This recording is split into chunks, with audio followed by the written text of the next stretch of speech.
بسم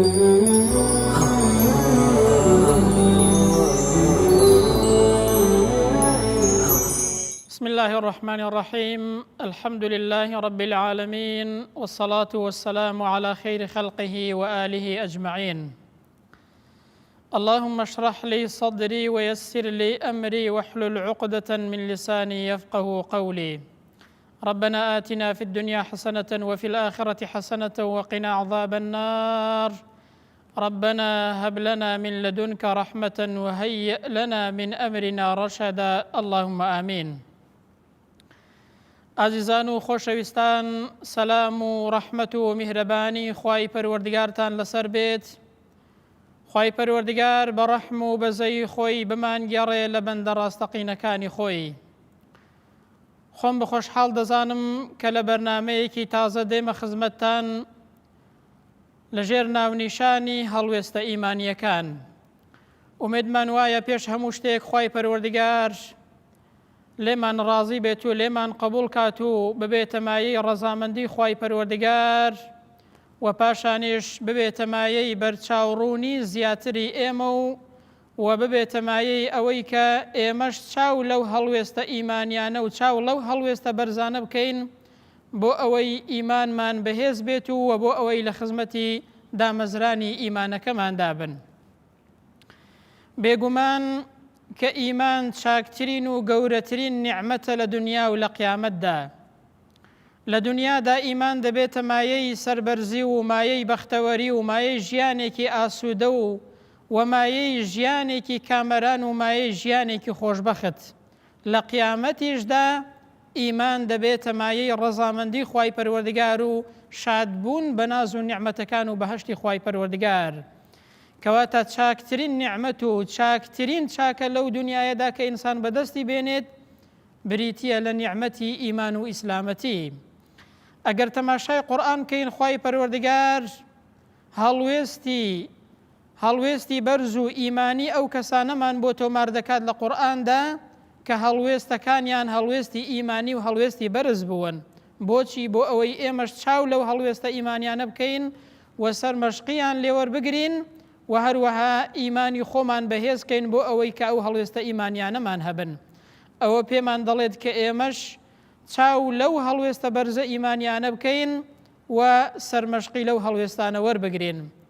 بۆیە لە ڕاستیدا ئەو هەڵوێستە بەرزانە لە خوای پەروەردگار بۆمان تۆمار دەکات، لە فەرمایشتەکانی پێغەمبەردا صلی الله علیه وسلم بۆمان تۆمار کراون و لە ژیانی هاوڵانی پێغەمبەر و تابعین و پیاوچاکانیشەوە بۆمان تۆمار کراون.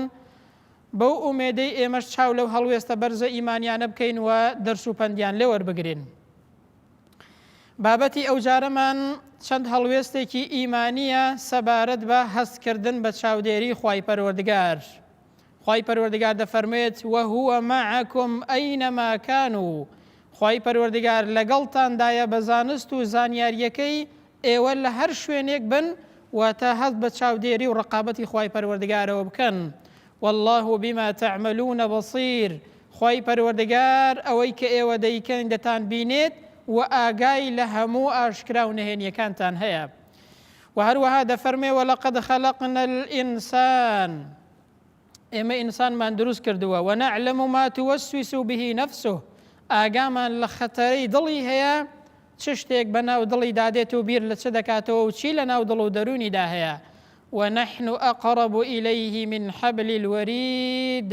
خوای پەروەردگار دەفەرمووی ئێمە نزیکترین لە ڕەگی ملتان، ئەو ڕەگەی کە دێتەوە ناو دڵی ئینسان. خوای پەروەردگار دەفەرمووی ئێمە لەو ڕەگەوە لێتانەوە نزیکترین، واتە ئاگامان لە هەموو ئاشکرا و نهێنیەکت هەیە ئەی ئینسان، بزانە و ئاگاداری خۆت بە و هەست بە چاودێری و ڕقابەتی خوای پەروەردگار بکە. با چەند هەڵوێستەیەکی ئیمانی باز بکەین سەبارەت بە هەستکردن بە چاودێری خوای پەروەردگار. یەکێک لەوانە ئەوەیە کە ئیمامی عومەر شەوێکیان بەناو مەدینەدا دەڕۆیشت، گوێی لە کچ و دایکێک بوو کە دایکێک بە کچەکەی دەوت لە تاریکایی شەودا، لە نیوەی شەودا پێی دەوت هەڵسە هەندێک ئاو بکە ناو شیرەکە بۆ ئەوەی کە شیرەکە زیاد بێت و زیاتر بکات. ئەو کچەیەش کە هەست بە چاودێری خوای پەروەردگار دەکات، ئیمان لە دڵ و دەرونیدا بەهێزە، دڵێ ئاخر دایکە نازانی ئیمامی عومەر قەدەغەی کردووە کە ئاو بکرێتە ناو شیر. دایکەکە دەڵێ خۆ ئیمامی عومەر ئاگای لێ نییە، ئێستا هیچ کەسێک نازانێ و ئاگای لێ نییە لە تاریکایی شەودا نازانێ و هەست بەوە ناکەوتەمە ئاگای لێ نییە و نازانێت پێی ئاگادار نییە. بەڵام کچەکە کە هەست بە چاودێری و ڕقابەتی خوای پەروەردگار دەکات کە ئیمان لە دڵ و دەرونیدا بەهێزە، دەڵێ وەڵڵاهی نامەوێ لە ئاشکرادا هەست بە چاودێری خوای گەورە بکەم لە خوا بترسم، بەڵام لە نەهێنیدا سەرپێچی خوای پەروەردگار بکەم. ئەی نازانی کە عومەر ئاگای لێ نییە دایکە خوای عومەر ئاگای لێیە. ئەوە هەڵوێستەیەکی ئیمانیە کە لە تاریکایی شەودا ئینسان کە خوای پەروەردگاری لەبیر بوو هەستی بە گەورەی خوای پەروەردگار کرد لە تاریکایی شەودا بێت یان لە ڕووناکی ڕۆژدا بێت هەست بە چاودێری خدای پەروەردگاری خۆی دەکات. بۆیە خوای گەورە دەفەرمێ ئین الله لا يخفى عليه شيء في الأرض ولا في السماء. هیچ شتێک لە ئاسمان و لە زەوی شاراوە نییە لە خوای پەروەردگار و خوای گەورە بەسەر هەموویەوە چاودێرە و هەموو ئاشکرا و نهێنیەکتان دەبینێت. ئەی ئینسان ئاگادار بە و هەست بە چاودێری خوای پەروەردگار بکە. هەڵوێستەیەکی دیکەی ئیمانی هەڵوێستەی ئافرەتێکە و هەڵوێستی ئیمانی ئافرەتێکە کە پیاوێک دەیەوێت لە قەنەعات و بیر و باوەڕی خۆی لای بدات و بهێنێتە سەر بیر و باوەڕی خۆی بەوەی کە دەیەوێت فێڵی لێ بکات و تووشی خراپەی بکات. ئەو ئافرەتەیەش دەیەوێت دەرس و پندێک فێری ئەو پیاوە بکات. بۆیە کاتێک کە دەچنە کۆشک و خانوویەکی زۆر قایم، ئافرەتەکە دەڵێ هەموو دەرگاکان داخە. پیاوەکە هەموو دەرگاکاندا دەخات و دێتەوە لای ئافرەتەکە دەڵێ هەموو دەرگاکانت داخستن، دەڵێ بەڵێ هەموو دەرگاکانم داخستن. ئافرەتەکە لەو کاتەیەدا دەوێت دەرس و پندێکی ئیمانی فێرکات، هەست بە ڕقابەت و چاودێری خوای پەروەردگار بکات. دەڵێ بەڵام دەرگایەک ماوە کە ئەو دەرگایەت دانەخستووە و هەرگیز داناخرێت. پیاوەکە زۆر پێی سەیر دەبێت، دەڵێ کام دەرگایە ماوە، هەموو دەرگاکانم داخستووە. ئافرەتەکە پێی دەڵێت الباب الذي بيننا وبين الله. ئەو دەرگایەی کە لە نێوان ئێمە و خوای پەروەردگاردا هەیە کە هەرگیز داخرانی بۆ نییە و داناخرێت، ئەو دەرگایە ماوە و دادنەخستەوە و بێگومان ئەوە داناخرێت. بۆیە ئەو پیاوە لەو کاتێدا بە خۆی دادەچێتەوە و یەکسەر هەڵدەستێت و دەڕوات و خراپەکە ناکات و واز دێنێت. ئەوەش هەڵوێستەیەکی ئیمانیە لە کاتێکدا کە هیچ کەسێکیان لێ دیار نییە، بەڵام ئەو ئافرەتەیە لەو هەڵوێستە ئیمانیەیەدا ئەو پیاوە فێر دەکات کە دەرگایەک هەیە لە نێوان ئینسان و خوای پەروەردگاردا، هەرگیز ئەو دەرگایەدا ناخرێت، دەبێ ئینسان هەست بە ڕقابەت و چاودێری خوای پەروەردگار بکات. بۆیە خوای پەروەردگار دەفەرمێ واعلموا أن الله يعلم ما في أنفسكم فاحذروه. ئاگادار بن بزانن خوای پەروەردگار دەزانێت چ لە ناو دڵ و دەروونتاندا هەیە، نەک ئەوەی کە دەیکەن، بەڵکو بە نیازی ناو دڵیشتان ئاگادارە کەواتە لە خۆتان وەریابن هەست بە چاودێری خدای پەروەردگار بکەن. گەنجێک دەیەوێت ئافرەتێک خۆی تەسلیم کات، ئەو ئافرەتەیەش دەیەوێت دەرس و پندێکی پێ بڵێت بەو هەڵوێستە ئیمانیە و بەو هەستکردن بە چاودێری خوای پەروەردگارەی دەیەوێت دەرس و پندێک فێری ئەو گەنجەیە بکات. بۆیە ئەو گەنجەیە کە داوای خراپە لەو ئافرەتە دەکات، ئەو ئافرەتە پێی دەڵێت ئایا شەرم ناکەی؟ پیاوەکە دەڵێ ئاخر خۆ هیچ کەسێک نامان بینێ، هیچ کەسێک دیار نییە، لە تاریکایی شەیداین، تەنها ئەستێرەکان دیارن، تەنها ئەستێرەکان دەمان بینن، هیچ کەسێک نامان بینێ و هیچ کەسێک دیار نییە. بۆیە لەو کاتێدا ئەو ئافرەتە کە هەست بە چاودێری و ڕقابەتی خوای پەروەردگار دەکات بەسەر خۆیەوە، دەڵێ ئەی ئەو کەسەی کە ئەستێرەکانی هەڵهێناوە ئاگات لێ نییە، ئایا ئەو نامان بینێت و ئاگای لێمان نییە؟ شەرم ناکەی لە خوای پەروەردگار لەوەی کە تاریکایی دروست کردووە و ئەستێرەکانی هەڵهێناوە، ئەو دەمان بینێت و بەسەر هەموو شتێکەوە ئاگادارە. بۆیە لەو کاتێدا پیاوەکەش هەست دەکات کە لە ڕاستیدا هەڵەیەکی کردو بە خۆیدا دەچێتەوە و واس لە ئافرەتەکە دێنێت. بۆیە شاعیر جوانێ گوتووە کە دەڵێ وإذا ما خلوت بريبة في ظلمة والنفس داعية إلى الطغيان. لكاتێکدا کە لە تاریکایی شەودای، لە کاتێکدا کە لە نادیاردای، نەفست داوات لێ دەکات بەوەی کە سەرپێچی کەی و گوناه و سەرپێچی خوای پەروەردگار بکەی. لەو کاتێدا فاستحيي من نظر الإله. شەرم کە لە تێڕوانینی خوای پەروەردگار، لە چاودێری خوای پەروەردگار وقل لها إن الذي خلق الظلام يراني و بەنەفست بڵێ ئەو پەروەردگارەی کە تاریکایی دروست کردووە دەمان بینێت لە تاریکاییدا، چونکە ئەو خاوەنی هەموو شتێکە لە تاریکی و لە ڕووناکیدا لە نەهێنی و لە ئاشکرادا بۆەوەی وەکو یەک وایە و دەمان بینێت و چاودێرە بەسەرمانەوە. لەو کاتێدا بەنەفست بڵێ ئەوەی کە تاریکایی دروست کردەوە و خاوەنی تاریکیە دەمان بینێت و هەروەها ئاگای لێمانە. بۆیە ئیبراهیمی خەواس کە یەکێکە لە زانایان دەڵێ باشترین عیبادەت بریتیە لە هەستکردن بە چاودێری خدای پەروەردگار لە هەموو کاتێکدا، لە کاتێکدا کە لە ناو خەڵکی لە ئاشکرایی، لە کاتێکدا کە خەڵک دەتبینێ، لە کاتێکیشدا کە لە تاریکایی شەودایی و هیچ کەسێک ناتبینێ. باشترین عیبادەت ئەوەیە کە لە پەروەردگارت بترسی، هەست بە چاودێری پەروەردگاری خۆت بکەی. بیلالی کوڵی سەعد دەفەرمێت تەماشای گچکە و تەماشای ئەوە مەکە گوناهەکە گچکەیە، تەماشای گچکەیی گوناه مەکە برام، تەماشای ئەو کەسە بکە کە لە بەرامبەریدا سەرپێچی دەکەیت چەندە گەورەیە کە خدای پەروەردگارە. بۆیە پیاوێک دێتە لای ئەبی یەزید دەفەرمێ ئامۆژگاری یەکم بکە. ئەبی یەزید پێی دەڵێ تەماشای ئاسمان کە، ئەو ئاسمانە کێ دروستی کردووە، ئەو ئەرزە کێ دروستی کردووە؟ پیاوەکە دەڵێ هەمووی خوای پەروەردگار دروستی کردووە، چونکە هیچ کەسێک گرفتی لەگەڵ ئەوەدا نییە کە خوای پەروەردگار ئاسمان و زەوی دروست کردووە، بەڵام گرفتەکە لەوەدایە کە ئینسان تا چەندە هەست بە چاودێری و ڕقابەتی ئەو پەروەردگارە دەکات کە خاوەنی ئەرز و ئاسمان و خاوەنی هەموو مەخلوقاتە. بۆیە ئەبی یەزید پێی دەڵێ ئەو پەروەردگارەی کە ئەرز و ئاسمانی دروست کردووە وریابە لە هەموو کاتێکدا بەسەرتەوە چاودێرە دەتبینێت لە خۆت وریابە بێفەرمانی خوای پەروەردگار نەکەی، ئەو پەروەردگارەی کە خاوەنی ئاسمان و زەویە. هەڵوێستەیەکی دیکەی ئیمانی ئەوەیە کە عەبدوڵڵای کوڕی عومەر ڕۆژێکیان لەگەڵ چەند هاوڵێکی دەچێتە دەرەوەی مەدینە. لەو کاتێدا بەندەیەکی شوان دەبینێت لە کاتی نان خواردنی نیوەڕۆدا بانگی دەکەن، دەڵێ وەرە نانمان لەگەڵ دابخۆ. ئەو بەندەیە دەڵێ من بە ڕۆژوومە و نان ناخۆم. ئیبن عومەر پێی دەڵێ جا لەو ڕۆژە گەرمەیەدا بە ڕۆژووی؟ دەڵێ بەرێ لەو ڕۆژە گەرمانەدا پێش بڕکێ دەکەم، پەلە دەکەم لەوەی کە لە پێناوی خوای پەروەردگاری خۆمدا لەو ڕۆژانەیەدا بە ڕۆژوو بم.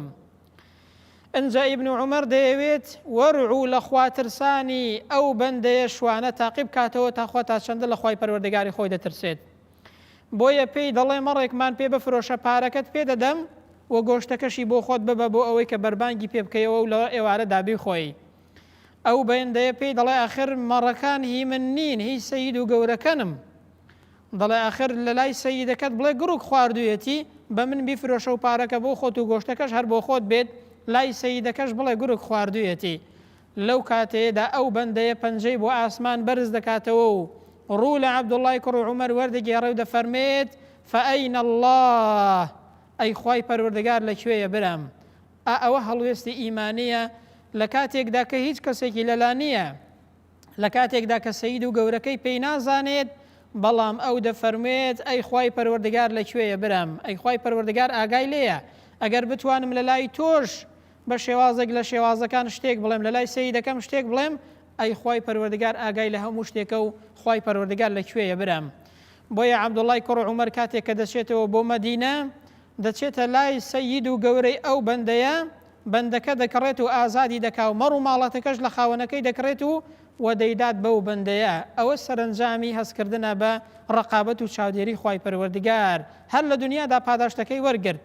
بۆیە عەبدوڵڵای کوڕی عومەر پێی دەڵێت بەهۆی ئەو هەڵوێستە و ئەو قسەیەتەوە، بەهۆی ئەو ئیمانە بەرزەیەتەوە لە دنیادا ڕزگارت بوو، ئازاد بووی، ئومێدم وایە خوای پەروەردگار لە ڕۆژی قیامەتیشدا بەهۆی ئیمانە بەرزەکەتەوە ئازادت کا و هەروەها ڕزگارت بێ لە ئاگەری دۆزەخ و لە ناخۆشی و ناڕەحەتیەکانی دەشتی مەحشەر و ڕۆژی مەحشەر. ئەوە هەستکردنە بە چاودێری خوای پەروەردگار. بۆیە خوای پەروەردگار دەفەرمێ ئین الذین یەخشەون ربهم بالغیب لهم مەغفرة وأجر کەبیر. ئەو کەسانەی کە لە نادیاردا لە خوای پەروەردگار دەترسێن، لە کاتێکدا کە لە ناو خەڵک نین، هیچ کەسێکیان لێ دیار نییە، ئەو کەسانە لێ خۆشببوونی خوای پەروەردگاریان بۆ هەیە و پاداشتێکی زۆر باش و چاکیان بۆ هەیە لە لای خوای پەروەردگار. ئەو هەڵوێستە ئیمانیەش پێمان دەڵێت ئینسان لە هەموو کاتێکدا هەست بە چاودێری خدای پەروەردگاری خۆی بکات، چونکە لە ڕاستیدا خوای پەروەردگار ئاگای لە هەموو شتێکە لە کاتێکدا کە ئینسان لە ئاشکرادا بێت یاخود لە نەهێنیدا بێت. محەممەدی کوڕی منکەدیر یەکێک لە زانایانی پایەبەرز ڕۆژێکیان کە معاملەی قوماش و ئەوانەی کردووە بەردەستێکی دەبێت پارچە قوماشێکی لە لادا دەنێ، دەڵێ ئەو پارچە قوماشەیە چەند عیبێکی هەیە، ئەگەر فرۆشت ئاگاد لێ بێت ئەوانی دیکە بە 10 دەرهەم دەفرۆشی، بەڵام ئەوەیان بە 5 دەرهەم دەفرۆشی چونکە عیبێکی هەیە. قەدەری خوای پەروەردگار کەسێک دێت ئەو پارچە قوماشەی کە نەخسانیەکی هەیە دێ ئەو پارچە قوماشەی لێ دەکڕێتەوە بیری نابێ پێی بڵێ کە ئەو پارچە قوماشە بە 5 دەرهەمە و 10 دەرهەمی پێدەدات. کاتێک کە دێتەوە محەممەدی کوڕی منکەدیر کە دەزانێت پارچە قوماشەکەی فرۆشتووە، بیری نەبووە کە خەلەلەکەی بە پیاوەکە بڵێت. لەو کاتەیەدا شوێنی پیاوەکە دەکەوێت تاوەکو دەیبینێتەوە، پێی دەڵێت ئەو پارچە قوماشەی کە لە ئێمەت کڕی بۆ عیبێکی هەیە نرخەکەی بریتیە لە 5 دەرەم لە جاتیەوەی کە 10 دەرەمت بە پیاوەکە داوە. بۆیە دەڵێ یاخود ئەوەتانەیە پارەکەت بۆ دەگەڕمەوە، یان 5 دەرەمەکەت دەدەمەوە، یان ئەوەتانەیە ئەوەمان بۆ بگێڕەوە پارچە قوماشێکی باش ببە. پیاوەکە دەڵێ ئاخرە من ڕازیم قەی ناکات، بەڵام ئەو پیاوە ئەو زانایە کە هەست بە چاودێری خوای پەروەردگار دەکات ئیمانەکەی لێ ناگەڕێت، دەڵێ من وەکو کە بۆ خۆم پێم ناخۆشە خەڵک شتێکی خراپ و عیبدارم پێ بفرۆشێت، بە 5 دەرەم بێ بە 10 دەرەم پێم بفرۆشێت، دەی بۆ تۆش پێم ناخۆشە و ئەتۆش قبوڵت بێ ئەمن قبوڵم نییە، ئەتۆش پێت خۆش بێ ئەمن پێم خۆش نییە، دەبێیان بماندەیەوە یان دانەیەکی دیکەی تازە هەڵبگری یاخود 5 دەرەمەکەت بدەینەوە. ئەوە هەستکردنە بە چاودێری خوای پەروەردگار. هەر بۆیە ئیمامی ئەبوو حەنیفەش ڕەزا و ڕەحمەتی خوای لێ بێت ڕۆژێکیان کە کوتاڵ دەفرۆشێت و قوماش دەفرۆشێت بە بەردەستەکەی دەڵێ ئەو پارچە قوماشە عیبێکی تێدایە دەبێ هەرزانتر بیفرۆشی لەوانی دیکە، بیری نابێ ئەویشیان کاتێک کە دەیفرۆشێ بە پیاوەکە بڵێت. بۆیە ئیمامی ئەبوو حەنیفە کاتێک کە دێتەوە ئەو ڕۆژەیە هەتاوەکو ئێوارە دەگەڕێ بۆ ئەوەی کە ئەو کەسە بدۆزێتەوە کە پارچە قوماشەکەی کڕیوە چونکە عیبێکی هەبووە، بەڵام کاتێک کە نایدۆزێتەوە هەڵدەستێ هەموو پارەکەی دەکات بەخێر، نەوەکە یەکێک لەو پارانەی کە ئەو قوماشانەی پێفرۆشاوە هی ئەوە بێ کە عیبێکی هەبووە ئەو پێی نەزانێت بۆ ئەوەی کە لە حەرام بە دوور بێت، نەک هەر تووشی حەرام نەبێت، بۆ ئەوەی تەنانەت شتێک کە گومانێکی تێدایە لە شوبهەش بە دوور بێت. ئەوە هەستکردنە بە چاودێری خوای پەروەردگار. ئەو هەڵوێستە لە ئیمانێکی بەرزەوە سەرچاوە دەگرێت، بەڵام ئێمە پێویستە تەماشای خۆمان بکەین. جاری وا هەیە چەندان جار بەو شێوازەیە خەڵک هەیە تووشی حەرام دەبێت کەسی باکیشی نییە، دەی هەر کاتێک ئینسان ئیمانی دامەزرا ئەو ئیمانە دامەزراوە بە ئینسان دەڵێت کە ئینسان دەبێت بەو شێوازەیە هەست بە چاودێری خوای پەروەردگار بکات و ئەو هەڵوێستە بەرزانەش لە ئیمانێکی پتە و دامەزراوەوە کە لە دڵی ئینساندا دادەمەزرێت لە ڕاستیدا سەرچاوە دەگرن. بۆیە لە دەرەنجامی کۆتایی ئەو بابەتەیە کە چەند هەڵوێستێکی ئیمانیمان باس کرد دەرەنجامەکەی پێمان دەڵێت وەکو زانایان فەرموویانە هەر کەسێک لە نەهێنیدا لە خوای پەروەردگاری بترسێت خوای پەروەردگار ئاشکرای باش دەکات. هەر کەسێک دڵ و دەرونی خەتەرەی دڵ و دەرونی وەزواسی دڵ و دەرونی لە خراپە بپارێزێت خوای پەروەردگاریش ئەندامەکانی باش دەکات. ئینسانی وهەیە جاری وهەیە لە دڵی خۆی دابیر لە خراپە دەکاتەوە، ئەندامەکانی تووشی گوناه و تاوان دەبن لە ناو خەڵکدا. بۆیە یەکێک لە زانایان دەفەرمووی ئینسانی وهەیە لە شەوێکی تاریکدا لە نادیاردا تاوان دەکات کەچی تەماشا دەکەی لە ناو خەڵکدا لەی ئاشکرا دەبێت و عیب و عارەکەی دەردەکەوێت. ئەو کەسەی دڵی خۆی بپارێزێت لە خراپە خوای پەروەردگاریش ئەندامەکانی دەپارێزێت. ئەو کەسەی کە لە نادیاردا خۆی بپارێزێ لە خراپە خوای پەروەردگاریش خراپەی لێدا دەدات. تەماشاکەن یوسف پێغەمبەر کە ڕەمزی گەنجێکی داوێن پاک و ڕەمزی گەنجێکی خاوەن ئیمان و ئیمان قایم و تەقواداریە و هەست بە چاودێری خوای پەروەردگار دەکات لە نادیاردا، خوای پەروەردگار دەربارەی دەفەرمێت وَلَقَدْ هَمَّتْ بِهِ وَهَمَّ بِهَا لَوْلَا أَن رَأَى بُرْهَانَ رَبِّهِ. لە کاتێکدا کە ئافرەتەکە نیازی کرد کە یوسف تووشی خراپە بکات، یوسف نیازی کرد کە خۆی نەجات و خۆی ڕزگار کات و بڕوات، ئەگەر بەڵگەی پەروەردگاری نەبینی باە کە بریتی وە لە ئیمان و عەمەلی ساڵح، جا لەو کاتێدا خوای پەروەردگار دەفەرموێت كذلك لنصرف عنه السوء والفحشاء ئابە و شێوازەیە ئێمە خراپەمان لادا بە یوسف پێغەمبەر سەڵات و سەلامی خوای پەروەردگاری لەسەر بێت واتە یوسف ڕووی لە خراپە نەکردووە خراپەکە ڕووی لە یوسف پێغەمبەر کردووە سەلات و سەلامی خوای گەورەی لەسەر بێت لەبەرچی خوای گەورە دەفەرمێ ئاو خراپەیەمان لێلادا إنه من عبادنا المخلصين چونکە ئەو یەکێک بوو لە بەندە پاڵفتەکانی ئێمە لە بەندە هەڵبژێردراوەکان لەو بەندانەی کە خاوەنی ئیخلاس و تەقوا و ئیمانی بەرز بووە خوای پەروەردگاریش بەهۆی ئیمان و تەقواداریەکەیەوە دەفەرمێت خراپەمان لێلادا کەواتە هەر کەسێک لە نەهێنیدا لە خوای پەروەردگار بترسێت هەر هەست بە چاودێری خوای گەورە بکات خوای پەروەردگاریش خراپەی لا دەدات و ئەندامەکانی لە خراپە دەپارێزێت ئومێدمان وایە ئێمەش یەکێک بین لەو کەسانەی کە هەست بە چاودێری خوای پەروەردگار دەکەین ئەو هەڵوێستە